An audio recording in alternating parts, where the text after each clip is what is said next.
Quand on arrive à Doha, on comprend mieux le surnom de Nasser Al-Attiyah. Le prince du désert possède tous les attributs dus à son rang. Au Qatar, sa véritable identité est un secret d'État. Officiellement, le sportif de l'année est membre de la famille royale, sans plus de précision. Mais la petite histoire le dit, neveu de l'émir. Un lien de parenté vite confirmé par l'armoire aux trophées.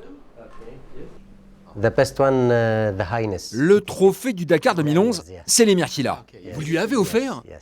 Oui, c'était très important pour moi. J'ai juste gardé celui de 2010 quand j'ai fini deuxième. Le Dakar, le titre de noblesse de sa carrière. Vainqueur avec Volkswagen, Al-Attiyah participera à l'édition 2013 sur Toyota. Pour 2014, il planche déjà sur un buggy fait maison. Multicarte et multiple champion du Moyen-Orient, Al-Attiyah dispute aussi cette saison le championnat du monde des rallyes, coéquipier de Sébastien Loeb chez Citroën. Une carrière mécanique mise entre parenthèses le temps des Jeux. Car le Qatari est aussi co-recordman du monde de ball trap.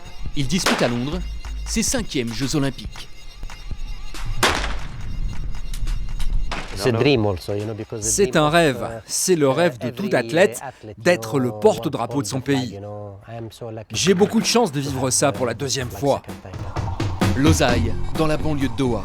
6 jours sur 7, 6 heures par jour, Nasser Al-Attiyah arpente le pas de tir. Température moyenne, 42 degrés. Pour les Jeux, il a fait l'impasse sur 2 rallyes. 4e à Athènes, Nasser Al-Attiyah vise une médaille à Londres.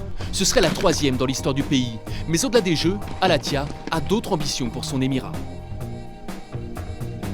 À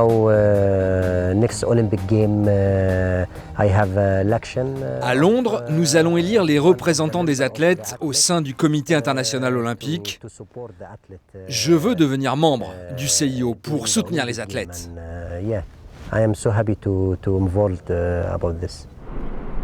En moyenne, Nasser Al-Attiyah ne passe que 3 mois par an au Qatar.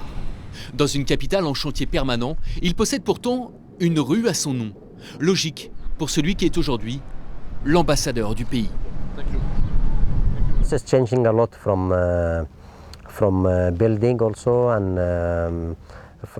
Le pays est en pleine mutation.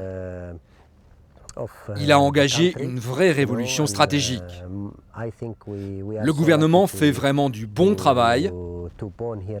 Nous avons de la chance d'avoir un tel émir à la tête du pays.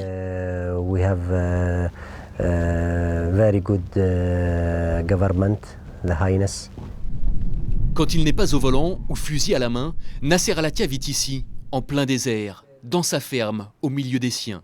Son père n'est autre que l'ancien ministre de l'énergie. À 29 ans seulement, l'un de ses frères, en poste à Chypre, est le plus jeune ambassadeur du monde. Nasser Al-Attiyah lui-même est membre de l'UNESCO. Entre ses multiples activités, il trouve encore le temps de s'occuper de ses dromadaires. Des dromadaires de compétition. Les cracks se négocient jusqu'à 8 millions de dollars. Mais tout cela n'est rien en regard des Jeux, car Nasser Al-Attiyah échangerait bien son royaume contre tout l'or olympique du monde.